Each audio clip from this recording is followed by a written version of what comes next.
అత్యంత భారీ అంచనాల మధ్య పండగ మూవీస్ అయితే రిలీజ్ కాబోతున్నాయి. వీటిల్లో మొట్టమొదటి మూవీ మహేష్ బాబు హీరోగా నటిస్తున్నటువంటి 'గుంటూరు కారం'.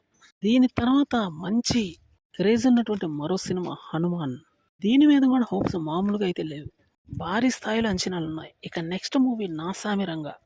నాగార్జున, అల్లరి నరేష్ ఇద్దరు నటిస్తున్నటువంటి ఈ మూవీ మీద కూడా అంచనాలు ఒక స్థాయిలో ఉన్నాయనే చెప్పాలి. ఇక దీని తర్వాత విక్టరీ వెంకటేష్ హీరోగా నటిస్తున్నటువంటి 'సైంధవ్'. ఈ మూవీ మీద కూడా అంచనాలు తక్కువేమీ లేవు. ఇది కూడా ఒక భారీ స్థాయి యాక్షన్ ఎంటర్‌టైనర్, ఫ్యామిలీ డ్రామా. ఇలా అన్ని సినిమాలు కూడా ఏ సినిమాకి ఆ సినిమానే ప్రత్యేకమైనటువంటి అంచనాలతో ముందుకొస్తుంది. రేపు పండగ రాబోతున్న ఈ 4 మూవీస్ కూడా పోటీ గట్టిగా ఉంటుందనే చెప్పాలి. ముఖ్యంగా 'గుంటూరు కారం', 'హనుమాన్' మూవీలకు మాత్రం హై స్థాయి కలెక్షన్స్ అయితే గట్టిగా వస్తాయని తెలుస్తుంది. ఇక ఫస్ట్ ప్రిఫరెన్స్ మహేష్ బాబుకి ఇస్తారు. తర్వాత 'హనుమాన్' మూవీకి ఇస్తారు.